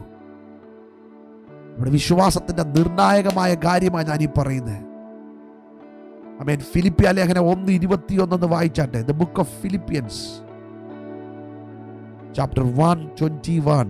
ഫിലിപ്പിയ ലേഖനം 1-ാം അധ്യായം 21-ാമത്തെ വാക്യം ഒന്നെടുത്ത് വായിക്കണേ. എനിക്ക് ജീവിക്കുന്നത് ക്രിസ്തുവും മരിക്കുന്നത് ലാഭവുമാകുന്നു. ആർക്കിങ്ങനെ പറയാൻ പറ്റും? ഇവിടെ നമുക്ക് മരിക്കുന്നത് പേടിയുമാകുന്നു പൂരിപ്പിക്കാനിരിക്കുക നമ്മൾ. അന്നൊരു അഭിഷക്തം പറയാണ്, എനിക്ക് ജീവിക്കുന്നത് ക്രിസ്തുവാണ്. ഹല്ലേലൂയ. മരിക്കുന്നത് എനിക്ക് ലാഭമാണ്. സ്തോത്രം. In the name of Jesus. നമ്മുടെ ജീവിതത്തിന്റെയും മരണത്തിന്റെയും അത്യുന്നത ലക്ഷ്യം നമ്മുടെ കർത്താവായിരിക്കണം. Christ is my goal. ക്രിസ്തുവാണ് എൻ്റെ ലക്ഷ്യം. ഞാൻ ക്രിസ്തുവിന് വേണ്ടിയാണ് ജീവിക്കുന്നത്. അങ്ങനെ ചിന്തിക്കാൻ പറ്റിയിട്ടുണ്ടോ? I am living for Christ. I am his slave. എന്തോ കഴിക്കുന്നു, എന്തോ കുടിക്കുന്നു, എന്തോ ഉടുക്കുന്നു, ഇതൊന്നും അല്ല വിഷയമെന്നാ 14-ാം അധ്യായം പറയുന്നത്. അല്പം കൂടെ ആഴമായിട്ട് പറഞ്ഞ നിങ്ങളുടെ വസ്ത്രങ്ങളെ അല്ല, നിങ്ങളുടെ ഹൃദയങ്ങളെ തന്നെ കീറണമെന്നാ പരിശുദ്ധാത്മാവ് പറയുന്നത്. നിങ്ങളുടെ ബാഹ്യമായ എന്തെങ്കിലുമുള്ള പ്രകടനങ്ങൾക്കകത്തല്ലെന്നേ. സ്തോത്രം. 14-ാം അധ്യായം. ആമേൻ. സ്തോത്രം. ഹല്ലേലൂയ. ഞാൻ ജീവിക്കുന്നുവെങ്കിൽ ക്രിസ്തുവിന് വേണ്ടി ജീവിക്കുന്നു. 8-ാം വാക്യം, മരിക്കുന്നുവെങ്കിൽ കർത്താവിനായിട്ട് മരിക്കുന്നു. അതുകൊണ്ട് ജീവിക്കുന്നുവെങ്കിലും മരിക്കുന്നുവെങ്കിലും നാം കർത്താവിനുള്ളവർ തന്നെ. സ്തോത്രം. റിപ്പീറ്റ് ചെയ്ത് പറയാം. 8-ാം വാക്യത്തിന്റെ ആരംഭിച്ച ആമേൻ വാക്യം തന്നെയാണ് അതിന്റെ അവസാനവും പറഞ്ഞത്. 2 പ്രാവശ്യം എടുത്തു പറഞ്ഞിരിക്കുക. That means it is definite. ഹല്ലേലൂയ. ഞാൻ എൻ്റെ കർത്താവിനുള്ളവനാണെന്ന് ഇരുന്നുണ്ടെന്ന് പറഞ്ഞ് എൻ്റെ സമയം തീർന്നു. ജീവിക്കുന്നതോ മരിക്കുന്നതോ ഉള്ളതല്ല എൻ്റെ വിഷയം, എൻ്റെ കർത്താവിൻ്റെതാണ് ഞാൻ. Hallelujah. Jesus name. That's A great revelation. ഞാൻ എനിക്കുള്ളവൻ എന്ന് പറയുമ്പോൾ ആ പ്രശ്നം ഉണ്ടാകുന്നത്, ഞാൻ എൻ്റേത് എന്ന് പറയുമ്പോൾ ആ പ്രശ്നം ഉണ്ടാകുന്നത്, എൻ്റെ കുഞ്ഞ് എന്ന് പറയുമ്പോൾ ആ പ്രശ്നം ഉണ്ടാകുന്നത്, എൻ്റെ സമ്പത്ത് എന്ന് പറയുമ്പോൾ ആ പ്രശ്നം ഉണ്ടാകുന്നത്. ഞാൻ ക്രിസ്തുവിൻ്റെതാണെങ്കിൽ എൻ്റെത് മുഴുവൻ ക്രിസ്തുവിൻ്റെതാണ്, എൻ്റെ ആരോഗ്യം ക്രിസ്തുവിൻ്റെതാണ്, എൻ്റെ സമ്പത്ത് ക്രിസ്തുവിൻ്റെതാണ്, എൻ്റെ ടാലന്റുകൾ ക്രിസ്തുവിൻ്റെതാണ്. ഹല്ലേലൂയ. ഞാൻ മരിച്ചു, എൻ്റെ പ്രാണൻ ക്രിസ്തുവിനോടുകൂടെ ദൈവത്തിൽ മറഞ്ഞിരിക്കുകയാണ്. ഹല്ലേലൂയ. I am for Christ. ക്രിസ്തുവാ. ഈ മക്കളെ, ആ പ്രയോറിറ്റി ഒന്ന് മാറട്ടെ. ഞാൻ എന്നുള്ളിടത്ത് ക്രിസ്തുവിനെ ഒന്ന് പ്ലേസ് ചെയ്തേ. Hallelujah. I am for Christ. അയ്യോ, ഞാൻ ബോംബെ പട്ടണത്തിൽ വന്നത് IPCക്ക് വേണ്ടി അല്ലെന്നേ. ബോംബെ പട്ടണത്തിൽ എൻ്റെ കുഞ്ഞുങ്ങളെ പഠിപ്പിക്കാൻ വേണ്ടി അല്ല ഞാൻ വന്നത്. ബോംബെ പട്ടണത്തിൽ വന്നത് ഇവിടുത്തെ സമ്പത്ത് കണ്ടോ സമ്പാദ്യമുണ്ടാക്കാനോ ഇവിടുത്തെ ഫ്ലാറ്റ് മേടിക്കാനോ അല്ല വന്നത്. ബോംബെ പട്ടണത്തിൽ ക്രിസ്തുവിന് വേണ്ടിയാണ് വന്നത്. I am a slave to Christ. ഞാൻ ജീവിക്കുന്നത് ക്രിസ്തു, മരിക്കുന്നത് ലാഭം. ഈ ഒരു ആറ്റിറ്റ്യൂഡ് വരുമ്പോഴത്തേന് ഈ മരണഭയമൊക്കെ ബമ്പ കിടക്കും. സ്തോത്രം. 14-9 വാക്യം, മരിച്ചവർക്കും ജീവിച്ചിരിക്കുന്നവർക്കും കർത്താവാകേണ്ടതല്ലോ ക്രിസ്തു മരിക്കുകയും ഉയർത്തിരിക്കുകയും ചെയ്ത്. നമ്മുടെ കർത്താവ് മരിച്ചവരുടെ ദൈവമാണ്, നമ്മുടെ കർത്താവ് ജീവിച്ചിരിക്കുന്നവരുടെ ദൈവമാണ്. സ്തോത്രം.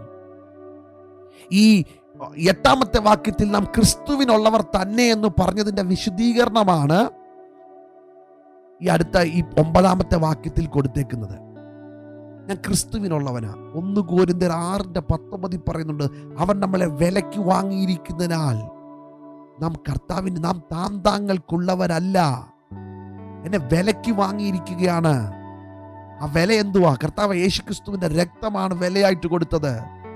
സ്തോത്രം. ഹല്ലേലൂയ. മരിച്ചു ഉയർത്തു എന്നത് അവന്റെ വീണ്ടെടുപ്പിനെയും കർത്താവായ യേശുക്രിസ്തുവിന്റെ മധ്യസ്ഥതയെയും കാണിക്കുന്നതാണ്. ഹല്ലേലൂയ. കർത്താവ് യേശുക്രിസ്തു മരിച്ചത് കൊണ്ട് മരിച്ചവരുടെ ദൈവമാണ്, ജീവിച്ചെഴുന്നേറ്റത് കൊണ്ട് ജീവിച്ചിരിക്കുന്നവരുടെ ദൈവമാണ്. ജയാളിയായ മധ്യസ്ഥനാകിയാൽ മരിച്ചവരുടെയും ജീവനുള്ളവരുടെയും കർത്താവാണവൻ. സ്തോത്രം. ഹല്ലേലൂയ. എന്ന് വെച്ചാൽ കർത്താവിൻ്റെ സാർവലൗകികതയെ കാണിക്കുകയാണ്. He is the almighty God in the name of Jesus. മരണത്തിൻ്റെ മേലും ജീവന്റെ മേലും അധികാരമുള്ള കർത്താവാണ് എൻ്റെ ദൈവം. സ്തോത്രം. ഹല്ലേലൂയ. കൊറോണയ്ക്ക് നിന്നെ വിട്ടുകൊടുക്കണമോ വേണ്ടായോ എന്ന് തീരുമാനിക്കുന്നത് മെഡിസിൻ അല്ല. എൻ്റെ കർത്താവ് ഇന്ന് രാത്രി മരണഭയമെല്ലാം വിട്ടുമാറട്ടെ.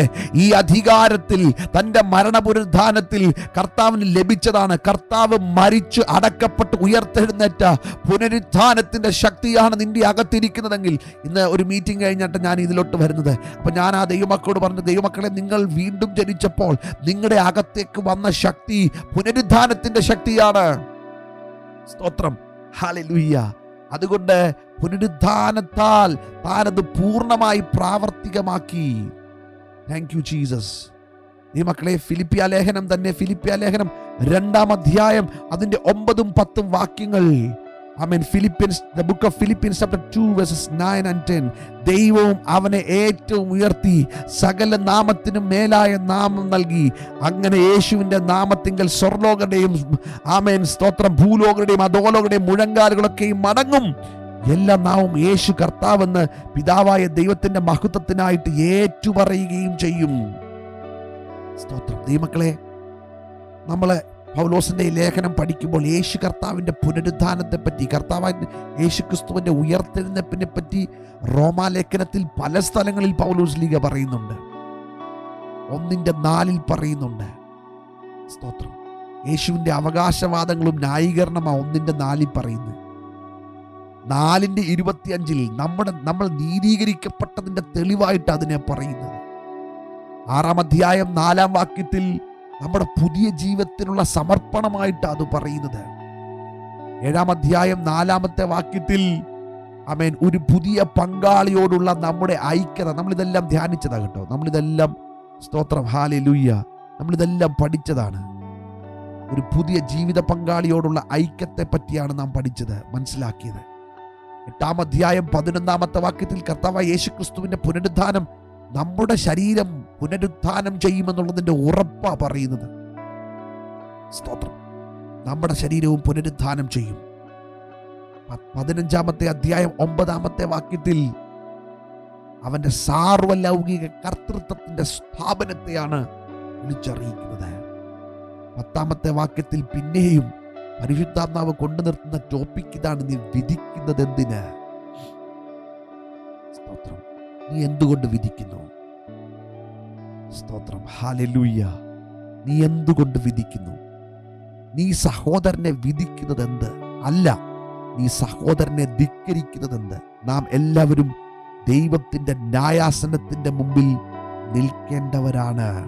അപ്പൊ വിധിക്കുമ്പോൾ ഓർത്തോണം, സർവശക്തിയോടെ വിധിക്കുന്ന ഒരു ന്യായാധിപനാണ് നിന്റെ അപ്പൻ. വിധികർത്താവാണ്. ഞാൻ എപ്പോഴും പറയാറുണ്ട്, റോമാലേഖനം ഈ ബൈബിൾ ക്ലാസ്സിലെല്ലാം തുടർമാനമായിട്ട് ഞാൻ പറഞ്ഞൊരു കാര്യമാണ്. ഈ ഭൂമിയിൽ വെച്ച് കർത്താവ് നമ്മുടെ അപ്പനാണ്. ഹീസ് അവർ അബാ. പക്ഷെ ഈ ആബ ഒരു ജഡ്ജാണെന്ന് കൂടെ നാം മറന്നു പോകരുത്. A righteous judge. സ്തോത്രം. ഹല്ലേലൂയ. നമ്മൾ ബലഹീനരാണെങ്കിലും ബലവാനാണെങ്കിലും, നീ ആരാണെങ്കിലും, നീ ഏത് ഡിനോമിനേഷനിൽ പെട്ടവനാണെങ്കിലും, നീ ഏത് കളറുള്ളവനാണ്, നീ ഏത് വിദ്യാഭ്യാസമുള്ളവനാണ്, നീ പാസ്റ്ററാണെങ്കിലും വിശ്വാസിയാണെങ്കിലും പ്രവാചകനാണെങ്കിലും, നീ ആരാണെങ്കിലും ദൈവത്തിന്റെ ന്യായാസനത്തിന്റെ മുമ്പിൽ നിൽക്കേണ്ടി വരും. മറന്നു പോകരുത്. മറ്റുള്ളവരെ നമ്മൾ വിധിക്കുമ്പോൾ ഓർത്തോണം, നിന്നെ വിധിക്കുന്ന അളവുകോല് കൊണ്ട് കർത്താവ് നിന്നെ വിധിക്കും. സ്തോത്രം. 2 കൊരിന്ത്യർ 5:10 നമ്മൾ ക്രിസ്തുവിന്റെ ന്യായാസനം എന്ന് കാണുന്നു. ദൈവമക്കളെ, ക്രിസ്തു ദൈവമാണെന്ന് ഇതിന് കൊല്ലം തെളിവ് വല്ലതും വേണോ?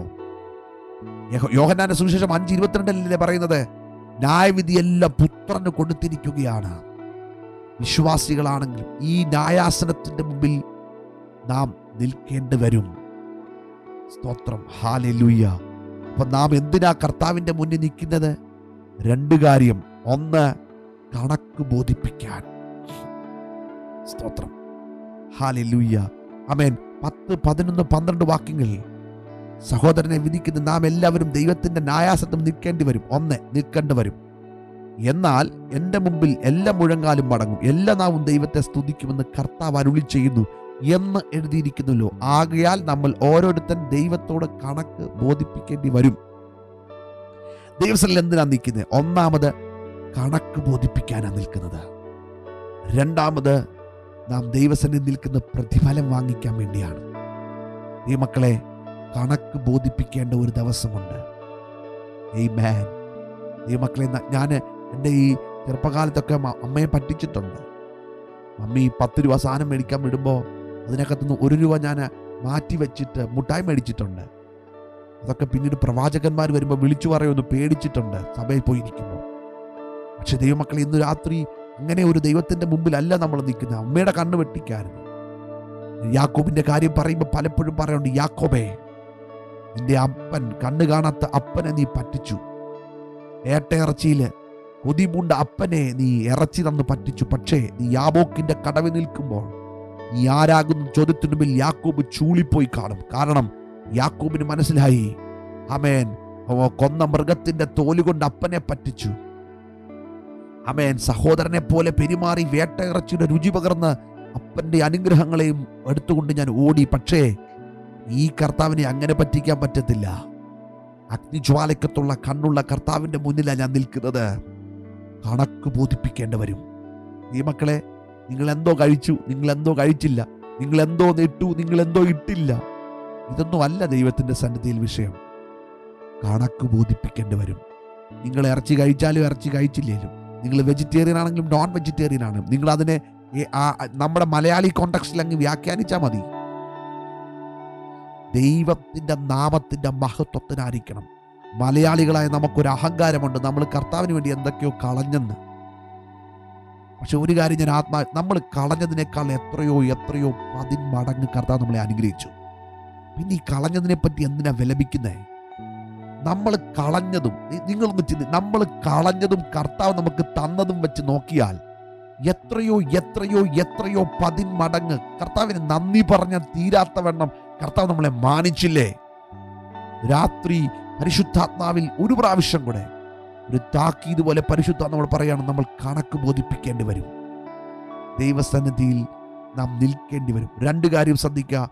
ന്യായാസനത്തിൻ്റെ മുമ്പിൽ നിൽക്കേണ്ടി വരും. എന്നെ സപ്പോർട്ട് ചെയ്യാൻ എൻ്റെ വിശ്വാസികൾക്ക് വരാൻ പറ്റത്തില്ല. ഹല്ലേലൂയ. ന്യായവിധികളെ പറ്റി പറയുന്നുണ്ട്. ന്യായവിധികൾ പ്രധാനമായിട്ടും 7 ന്യായവിധിയുണ്ട്. 7 ജഡ്ജ്മെന്റ്സ്. 1 യോഹന്നാൻ 12:31 പറഞ്ഞ വിശ്വാസികളുടെ പാപത്തിന്റെ ന്യായവിധി. 1 കൊരിന്ത്യർ 11:31 കർത്തൃമേശയുടെ സമയത്ത് നമ്മൾ എപ്പോഴും വായിക്കാറുണ്ട്. വിശ്വാസി തന്നെത്താൻ വിധിക്കണം. 1 കൊരിന്ത്യർ 3:12, കൊരിന്ത്യ ലേഖനം 5 2 കൊരിന്ത്യർ 5:10 നമ്മൾ വായിക്കുന്നു വിശ്വാസികളുടെ പ്രവർത്തികൾക്കുള്ള വിധി. യെഹെസ്കേൽ 20:37 ഇസ്രായേലിന്റെ ന്യായവിധി. മത്തായി 25:31 ജാതികളുടെ ന്യായവിധി. യൂദ 6 വെളിപ്പാട് 20:11 വീണുപോയ ദൂതന്മാരുടെ ന്യായവിധി. വെളിപ്പാട് 20:12-15 ഫൈനൽ ജഡ്ജ്മെന്റ്, വെള്ള സിംഹാസനത്തിലെ ന്യായവിധി. Thank you Jesus. 11 നിങ്ങൾ ശ്രദ്ധിച്ചോ? എന്നാണ് ആമേൻ, എന്നാണ് എൻ്റെ മുമ്പിൽ എല്ലാ മുഴങ്കാലുകളും മടങ്ങും, എല്ലാ നാവും ദൈവത്തെ സ്തുതിക്കുമെന്ന് കർത്താവ് അരുളി ചെയ്യുന്നു. സ്തോത്രം. ഈ വാക്യത്തിന് നേരിട്ട് ഈ ഒരു ന്യായവിധിയുടെ ദിവസവുമായിട്ടൊരു സൂചന നമുക്കില്ലെങ്കിലും ഒരു കാര്യം സത്യമാണ്. സ്തോത്രം. എല്ലാവരും ദൈവത്തിന്റെ ശക്തിക്ക് മുമ്പിൽ ആത്യന്തികമായി കീഴടങ്ങും. സ്തോത്രം. ഹല്ലേലൂയ. Thank you Jesus. ആമേൻ. ഈ വാക്യം യേശു ദൈവമാണെന്ന് തെളിയിക്കുന്നതാണ്. സകല മുഴങ്കാലുകളും, every knee shall bow, every tongue confess that Jesus Christ is Lord. ഓരോരുത്തൻ ദൈവത്തോട് കണക്ക് ബോധിപ്പിക്കേണ്ടി വരും. ആ വാക്ക് നിങ്ങൾ ഒന്നും കൂടെ, only 1 minute I will take, only 1 minute, I am finishing. നമ്മിൽ ഓരോരുത്തൻ ദൈവത്തോട് കണക്ക് ബോധിപ്പിക്കേണ്ടി വരും. ഓരോരുത്തൻ എന്നുള്ളത് നിങ്ങൾക്ക് അണ്ടർലൈൻ ചെയ്ത് ദൈവത്തെ ഭയപ്പെടണം. സിംഗിൾ പേഴ്സൺ, ഒറ്റ വ്യക്തിയായിട്ട്, കൂട്ടമായിട്ടല്ല, വ്യക്തിപരമായിട്ട് നാം അവിടെ നിൽക്കേണ്ടി വരും. സത്യത്തിൽ ഇത് ഗൗരവപരമായ ഒരു യാഥാർത്ഥ്യമാണ്. When nobody is there to support you, support ചെയ്യാൻ ആരും വരത്തില്ല. നമ്മൾ പലപ്പോഴും പറയും, എനിക്ക് തോന്നുന്നു ഇംഗ്ലീഷിൽ തന്നെ സ്ലിപ്പറി സ്ലോട്ടറി എന്നാ പറയുന്നത്. മറ്റവൻ ചെയ്തുകൊണ്ട് ഞാനും ചെയ്തെന്ന് പറയും. അങ്ങനെ ദൈവസ്ഥലിൽ ഒഴിഞ്ഞു മാറാൻ പറ്റത്തില്ല. ദൈവം പരമാധികാരിയായ ന്യായാധിപനാകിയാൽ കർത്താവിന്റെ വിധി അന്തിമമായിരിക്കും. കർത്താവിനെ ബ്രൈബ് ചെയ്യാൻ പറ്റത്തില്ല. ഈ ഭൂമിയിൽ എന്തെങ്കിലുമൊക്കെ കാര്യം സാധിക്കണമെങ്കിൽ ബ്രൈബ് ചെയ്ത് നേടാൻ പറ്റും. പക്ഷെ കർത്താവിനെ ബ്രൈബ് ചെയ്യാൻ പറ്റത്തില്ല. ഹല്ലേലൂയ. Thank you Jesus. അപ്പൊ നമ്മൾ മറ്റുള്ളവരുടെ ന്യായാധിപനാവാൻ പറ്റത്തില്ല. മറ്റുള്ളവരെ അന്നേരം പോയി നമുക്ക് വിധിക്കാൻ പറ്റത്തില്ല. കാരണം നമ്മുടെ മുട്ടുമടങ്ങിയിരിക്കുക. എല്ലാ കണ്ണുകളും ദൈവത്തിൽ അടയ്ക്കാം.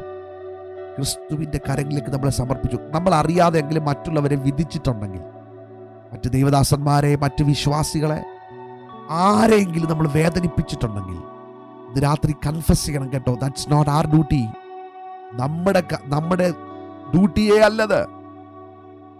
നമ്മുടെ ഡ്യൂട്ടി നമുക്ക് കണക്ക് ബോധിപ്പിക്കേണ്ടി വരും. നമ്മൾ കുറ്റം പറഞ്ഞ ദൈവദാസൻ, അവനെ വീഴാതെ നിർത്താൻ കർത്താവിന് പറ്റും. സ്തോത്രം. അതാണ് ഇന്ന് രാത്രി പരിശുദ്ധാത്മാവ് നമ്മോട് പറയുന്നത്. ഇന്ന് രാത്രി നമുക്ക് വീഴാതെ ഒരു ഓട്ടം ഓടുവാൻ കർത്താവിൻ്റെ കരങ്ങളിൽ സമർപ്പിക്കാം. God bless you all. നാളെ വൈകിട്ട് നമുക്ക് ബൈബിൾ ക്ലാസ് ഉണ്ടായിരിക്കുന്നതല്ല.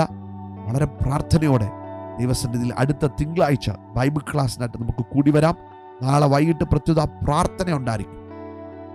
അന്യഭാഷയിൽ പ്രാർത്ഥിക്കാൻ വരുന്നവർ ദയവായിട്ട് സൂമിൽ, നമുക്ക് സൂമിൻ്റെ ലിങ്ക് ഞാൻ അയച്ചു തരുന്നതായിരിക്കും. നാളെ നമ്മുടെ പ്രയർ ലൈനെ എല്ലാവരും കൂടെ ചേർന്ന് പ്രാർത്ഥനയ്ക്ക് വേണ്ടി ഒരു ദിവസം വേർതിരിക്കുക.